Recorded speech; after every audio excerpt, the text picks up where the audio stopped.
كتاب التوحيد. باب ما جاء في النشرة.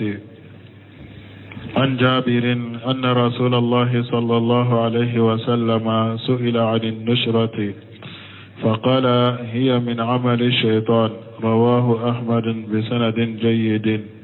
وأبو داود. وقال سئل أحمد عنها فقال ابن مسعود يكره هذا كله. بسم الله الرحمن الرحيم، والصلاة والسلام على نبينا محمد وعلى آله وأصحابه وسلم تسليما كثيرا. سبحانك لا علم لنا إلا ما علمتنا إنك أنت العليم الحكيم. أستغفر الله الذي لا إله إلا هو الحي القيوم وأتوب إليه. اللهم انفعنا بما علمتنا وعلمنا ما ينفعنا وزدنا علما. biye araba suye hijriya bakele ani kemenani ani binani ani wolon fula minye hijriya sankalo folo safaru hijriya sankalo folo bisuye atani fulanai miladi nasaraw ka jate ba fulani mugani duru sankalo shegina bisuye o woro nai nde dawda bugu masjid rajagu ambo kono darasube sheikhul islam muhammad ibn abdul wahhab ka kitabu kono kitabu tawhid bonda minna ko babun ma jaa fi nusrati onni nye bonda e delela munun nana dabali fonini la ni dabali be mogola ka dabali foni ka bo ila delela munun nano kibariyala ni bonda bina kuma odeka.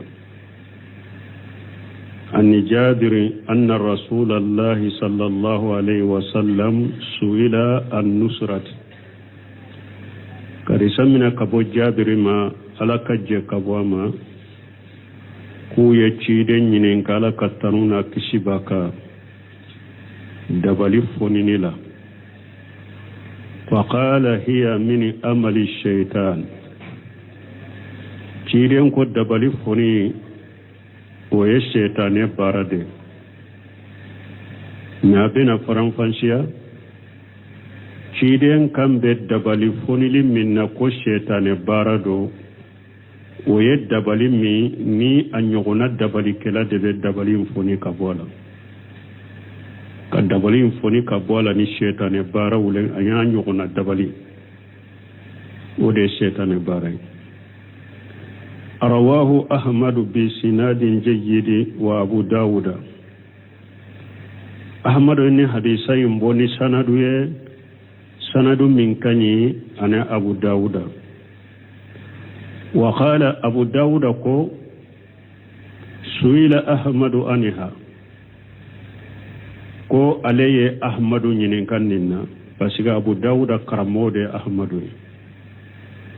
ko alay ahmadu nyinen kannina faqala ahmadu ko ibn mas'ud yakrahu haja kullahu. ahmada ye jabili keni asaruye ibasuru ni hadisa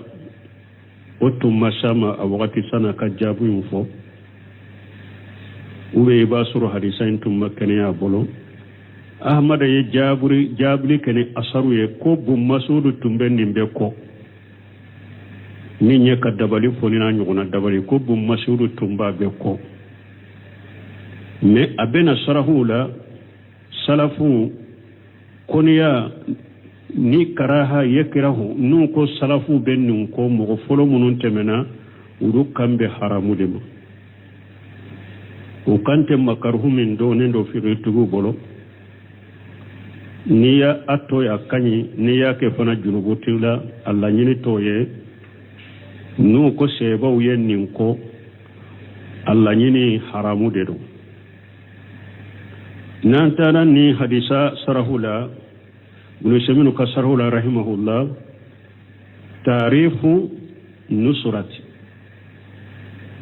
nusra ñere ye jumaye fi lugati bidammi nuni lugala kanunu ke dammaye fu'latu min an-nasri wa huwa tafriq nesra kuremu yakafun faraka bonyogona وفي الاستلاح من استلاح لا دونك بين نصرف منك حل الشهر أن المسهور كدبالي فوني كابو مغد دبالي بغما كدبالي فوني كابو دبالي بمنا كدبالي فوني كابولا لأن هذا الذي يحل الشهر أن المسهور parce que min fulen ni nye na be dabali foni ka bo mogola min dabali la yarifuhu wa yujiluhu wa yufarriquhu abe dabali korota ka boala de ka dabali muli ka dabali fara ka boala amma hukumuha min nye ka dabali foni ka bo mogola akire jumae فهو يتبين مما قاله المؤلف رحمه الله وهو من أحسن البينات دبلي ركيري ميني أبنا بانغاني مؤلف على كنيمة أبنا بانغاني أيا بانغي تشغل فنا بانغلي ميني بانغلي تشغل نيوماي ولا ريب شكة أن حل السهر عن المسهور من باب الدواء والمعالجة شكة دبلي مغمم منا كدبلي فوني كبوالا ويه فرادي أني فراكلي دو كدبلي فوني كبو مغلا من دبلي لا فرادي دو أني فراكلي دو وفيه فضل كبير لمن ابتغى به وجه الله فسمانتيا بالا فسمانتيا بربر بالا مغوية ني مغمين ياكي كي سرانيني علافي ني دبالي بي مغميننا ني اي دبالي فوني كبالا كابو اتغيلا فسمانتيا بربر باديدو ني ياكي على كما لكن في القسم المباه منها ني فسمانتيا بربر بابي مننا ينياكي على كما dabali foni cogo min dagara de dabali foni cogo min dagara ni ye dabali foni kabo mogo la ni o cogo de ala kama fasamantiya min kabo kosobe lakinna shihra lahu لأن الشهر parce que dabali fule lahu tashiru ala badan mashur dabali ba noto من دبللا دبلي بان نوتو افريكولولا وعقله ونفسه وضيق الصدر دبلي ني مؤمن دبلي با النوتو من دبللا فريكولولا ابا نوتو حكللا ابا نوتو اننا ابا دسكونكرو حيث لا يأنس الا بمن استأتفى عليه parce que ni dabali mugo min mina dabali kelayin teseka ani mugo shi teseka nyana fi bo nyogona fo mugo min ni hinarala mugo min ni ma hinala de mana teseka gere mugo la nani beseka koke fo ni mugo min no obe hinala wa ahyana يكون أمراض النفسية بالعكس وقتو دولا فنانية مغد دبالي بك وقتو دولا تيجي كايري كاكاما نيم بنا دي حكلنا بنا ولكن نيم مغمين بهنا لا نابو تيجي درون دي دو أنو دي بسكا جرنيونا دبالي بسكا حكلنا بنا أني نيم بنا ko bila mogo la o tana yɛrɛ ni o akisu yɛrɛ bɛ kɛ maana min yɛrɛ bɛ hinna la a ka jugu de ma e min yɛrɛ b'a ladɔ dɛ ka hinna la a bɛ juguya e de ma tunafiru haja almashhura amman tunafiru anhu min annas aw ni mogo min dabalila mogo bɛ boli min na min dabalikɛla bɛ boli ka bɔ ni min dabalina a bɛ boli ka bɔ o ma وأحيانا يكون أمراض عقلية وقت دولة دبلي بك مغو دوما حكلنا بناي فالشهر له تأثير إما على بدن أو لأقل أو النفس أو لأقل أو النفس دبلي أنو بك فاريكولوكا دبلي نو كوري بتو هذا مدينة نمغو من دبلي را ni ala ya latige debali nyamina dabalin be se ka noto ala a be se ka imma ana noto a nota farikolo la ube ana dabalin na noto a tigi ka hakili la ube dabalin na noto a tigi ka ninna dabalin koni ala kan kisa manna ye mogo mina be se ka a noto ila a be se ki farikolo bana a be se ka hakili la bana la sima a be se ka nin bana la sima قوله عن النصرة أليف لأحد الجهن أي المعروفة في الجاهلية التي كانوا يستعملونها في الجاهلية ناكو يتشيدن ينكا كابون نصرما أليف من فلنية يبافو نندما لأحد الجهن مانا إبه كما وغتمي كومين بمغو حكيلي لا أليف لنيني كم بي أقود مو وغتي a wakati ko min donen tumbe jahilu cela nu tumbe barakela jahiliya la nu ko nusra mana alifu ya nusra sugu min tumbe jahilu tilela nu be barake nay akambe odema mana dabali foni chogomi tiden tumbe kuma fo chogomi dabali foni chogomi tumbe jahilu bolo o wakati kuma imbodeka وذلك الطريق من طرق حل الشهر ويه سرا من تنبي جاهل بولو سرا نا تنبو بولو نو بي دبالي فوني ناي وكا جاهل لا دبالي فوني بي فوني كابو مغولا ني سرا منو ني او سرا دونن تنبي جاهل بولو اوقتي تيدي ني نكرا او سرا دلا وهي على نوعين ka dabali foni kabo mogola min dabalila noniya fula de cogoya fula de do al awwalu dabali ka foni kabo mogola min dabalila a cogoya folo an takuna bi istidami shayatin ika dabali foni kabo mogo dola ka keni shaytani barake nyogonye ka dabali foni kabo mogola min dabalila ni shaytanin kabbaran yugunyai fa in kana la yasilu ila hajatihi minhum illa bi shirki kanat shirka na yasro etesika ka ihajuni kamma koy soro shaytanin bolo foy kam musrikiya dode ke e ka dabali foni mbeke musrikiya wala na yasro eni shaytanin munum be barake nyugun fe ka dabali foni ka bo mola dabali be minna shaytani utese ka eka kuma konya bo abaraki ka haju ke foi kam musrikiya dodo ke uye o ko fe fana bu kam ma konya na bo eka dabali foni chogo min fulani nye shirku wa in kana yutawassalu lidhalika bimashiyati duna shirki kana laha hukmu tilka almashiyati na ya soro eka dabali foni min fulani nye ibeshe eka dabali foni na kabo mola min dabalila ibeshe amanishira minye oye ala soso min mashe musrikiya degerema donc wala soso hakke kiri de beti ema wala soso hakke ye ala soso ne hakke minye pour dabali nka foni kabo nimma na mashe musrikiya ma ika ala soso hakke o kiri de be dima ika dabali foni la ninye dabali foni chogo ya folo o tebbe o ye shetane bara de ka dabali foni ka bo mogo la ni shetane baraw ye ni be musirikiya baraw ku ye o ye shirku ye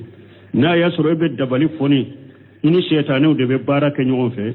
mais i be baara min kɛ setanew ye pour i k'i dɛmɛ ka dabali foni ka bɔ a tigi la a t'i lase shirkiya ma ala sɔsɔ de do i tɔgɔ de ko ala sɔsɔ la nin ye cogoya fɔlɔ ye asani an takuna bisihiri cogoya filanan dabali a ka kɛ ni dabali ye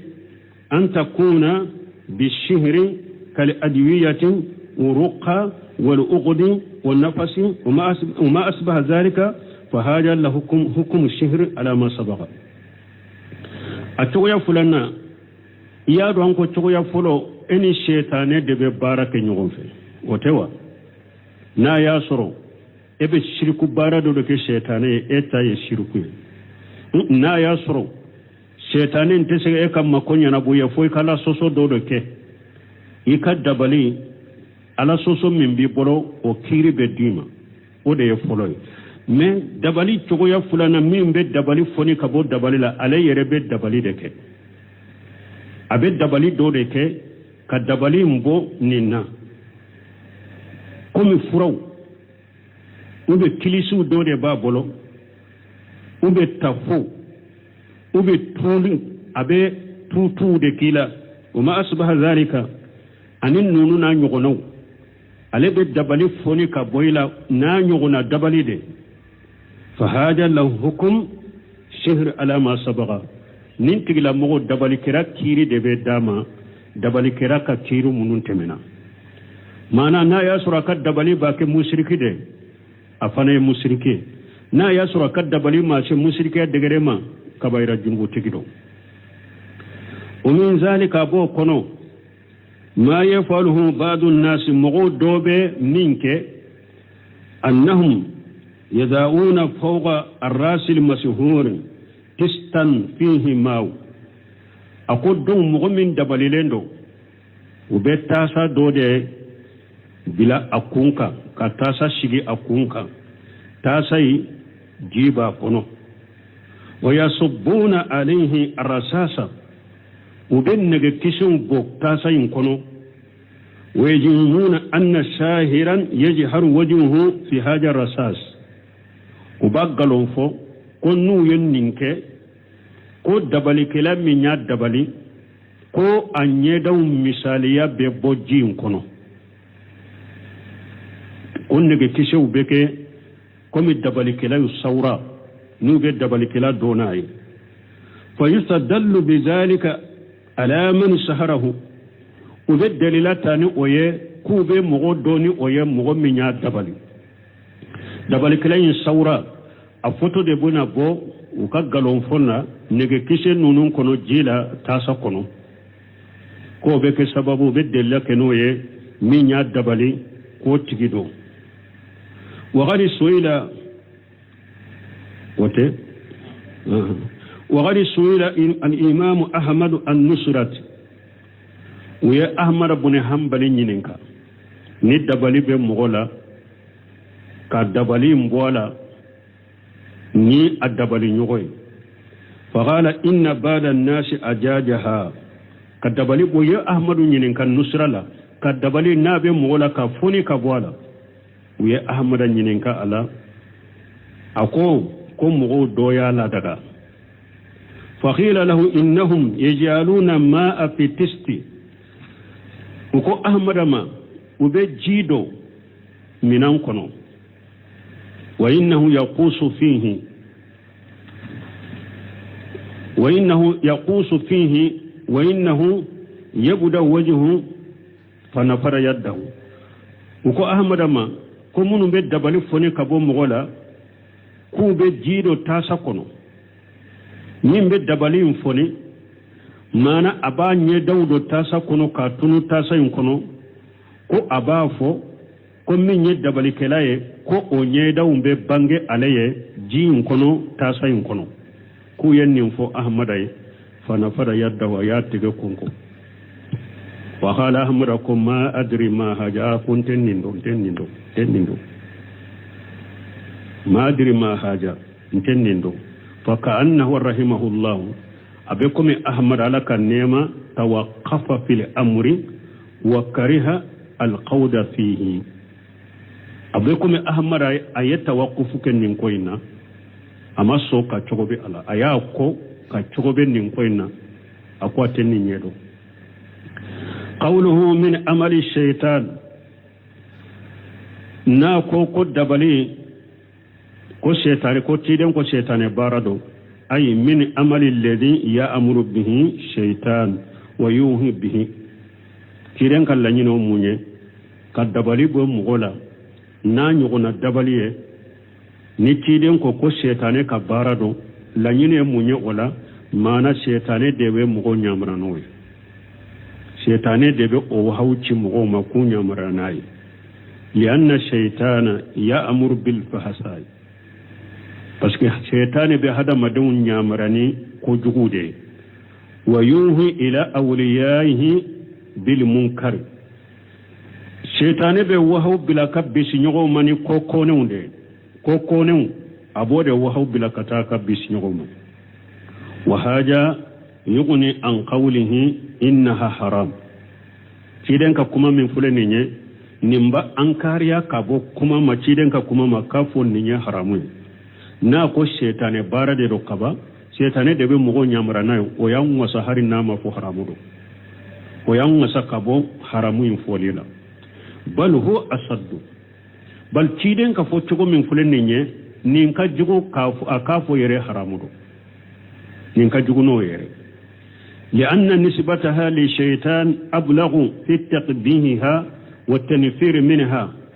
parce que ni shirenu ya adam bi kata shaytane ma bare ndam bi kata shaytane ma ode be koyin jugo ya lashe adama ode be mugo boli kabo koyna kateme fembe ka wa dalalatu nusus ala tahrim la tanhasiru fi lafzi tahrim dalila munun bena nasu munun bena kafo nin kunye haramuye nasu nunun dante kafo akapo ninye haramuye akafo ni haramu kumai au nafili jawaz ube nasu dante akafo nuba fe kafe mi haramu kafo ni madra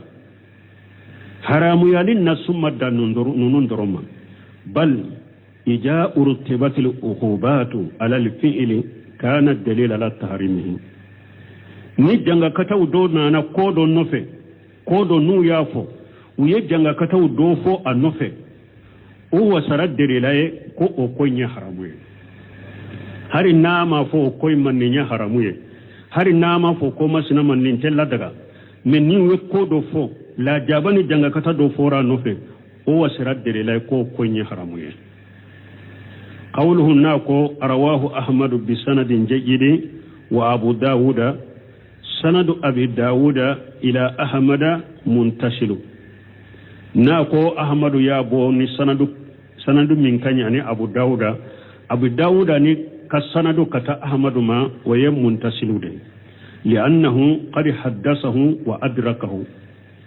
parce أبو داود أي أحمد بارو نيغونيا أني أحمد ينيغون سورو وقت كلنا كما نيافو تشوغو أحمد كرالندو دي أبو داود قوله فقال ابن مسعود يكره فقال ابن مسعود يكره هذا كله ني عبد الله بن مسعود كو يا احمد نينكا كو احمد كو بن مسعود بن نيمبكو اجاب رحمه الله بقول الصحابي احمد اي جابلك ني شيبك كمدي وكأنه ليس عنده أثر شهيه أن النبي صلى الله عليه وسلم في ذلك وإلا لاستدل به أبيكم أحمد حديث سبت لنتي مي سبت ركبو تشيدن بولون نكوينا ودياتو أيد لكني سيبك كمي سروني حديثات تنبي أحمد بولون نكوينا min sabati lendo a sahalendo kabo ciden bolo ahmadu tumbe derla keni ode wal musaru ilayhi fi qawlihi yakrahu haja kullahu ay kull anwa'i nusrati ni ahmad ay kore yake ko ibn mas'ud ben nimbe ko kore yimbe katayro jumanna abe jumambe ko kull anwa'i nusrati mana ka dabali foni kabon mugola anoniya be ka dabali foni kabon mugola ni ba foni kabon mugola ni noniya e abdullah ibn mas'ud tumba be haram atumba be ko wajahiruhu walau kanat ala wajhi al-mubah ala ma yati abu mas'ud ka kuma bangelina ka kuma jahir be munyira ni ahmara ko tumba be ko dabali foni ni cogoya be abdullah ibn mas'ud tumba ko kuma kene malana jahir be munyira hari ni cogoya min daga leno komi abena ko cogomi lakinnahu khairu muradi mella nyini ahmara kantoma ka fu hari dabali cogoya min daga lendo ibn mas'ud tumba harama tumba ko akalla nyini toy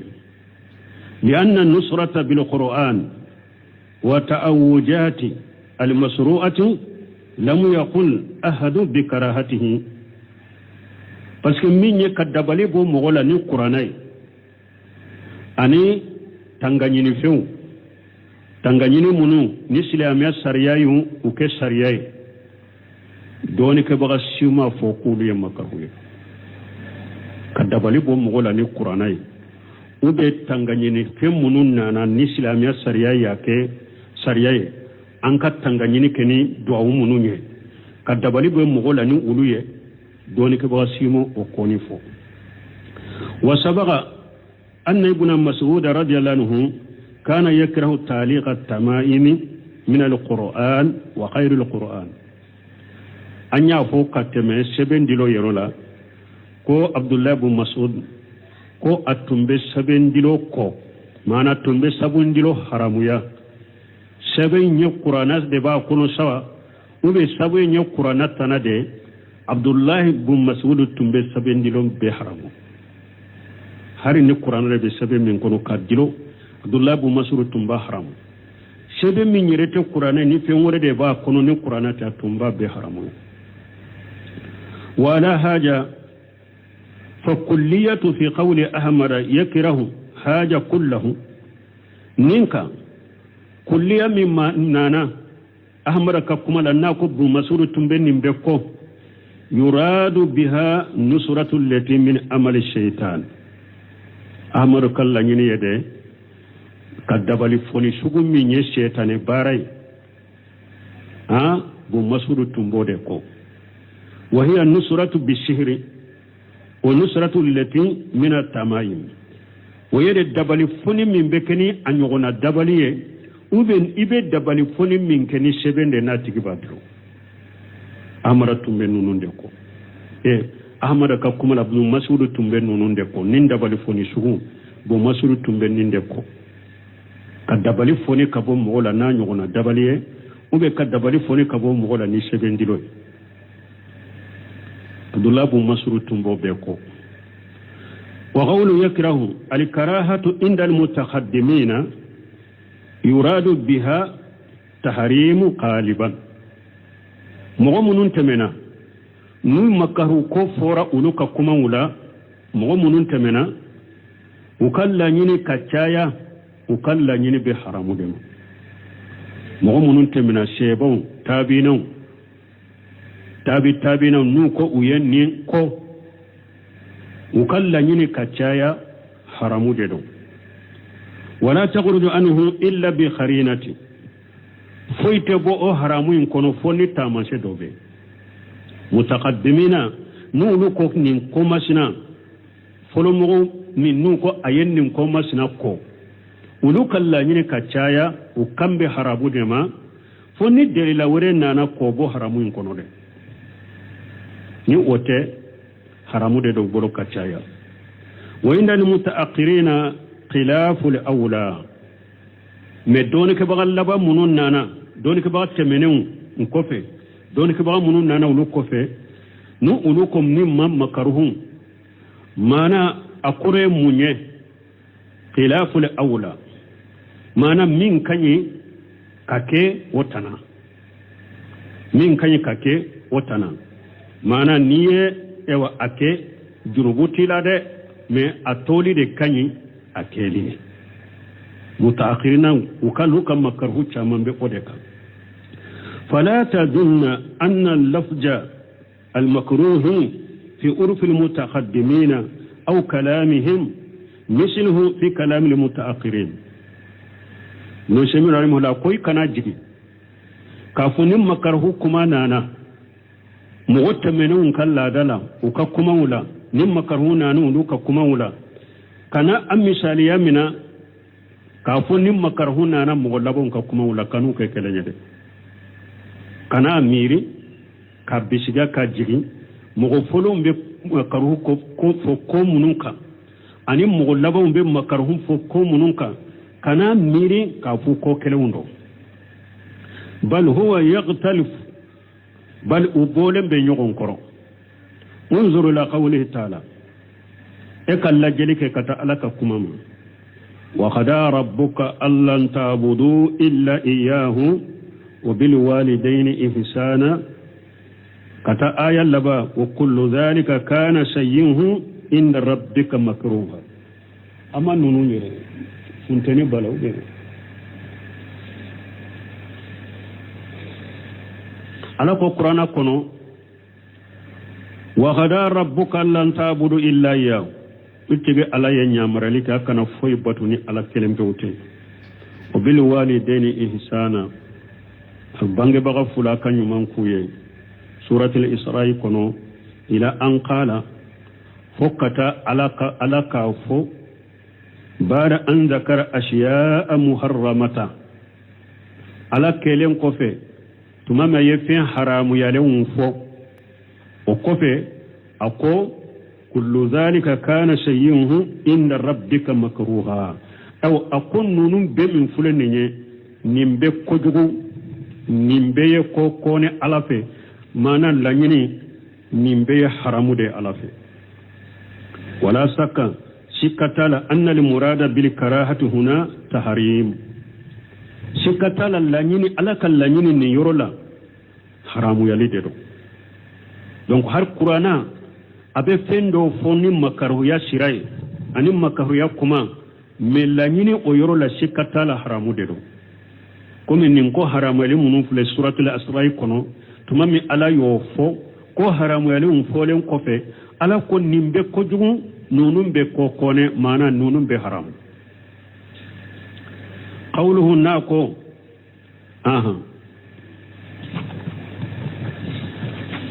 وفي رواية البخاري عن قتادة قلت لابن مسيب رجل به طب أو يؤخذ عن امرأته أيحل عنه أو ينشر قال لا بأس به إنما يرادون به الإصلاح فأما ما ينفع فلم ينهى عنه. وفي البخاري عن قتادة أنا البخاري كنو كبو قتادة بلو قلت لابن المسيب كو عليكو ابن المسيب ما ابن مسيب تابعين ودودو فقهاء السبعة مدينة وتنباف مدينة ابن مسيب وقتي كو فقهاء السبعة كو فامو بغولون فلا ندينا دوني تنبي سمبي كتو ماني فتوى علي تنبي أولولا تابعين دو أكو أني قتادة قلت لابن مسيب الرجل به تبو ko qatada ta ko ale ko ibn musayyib ma cedo de do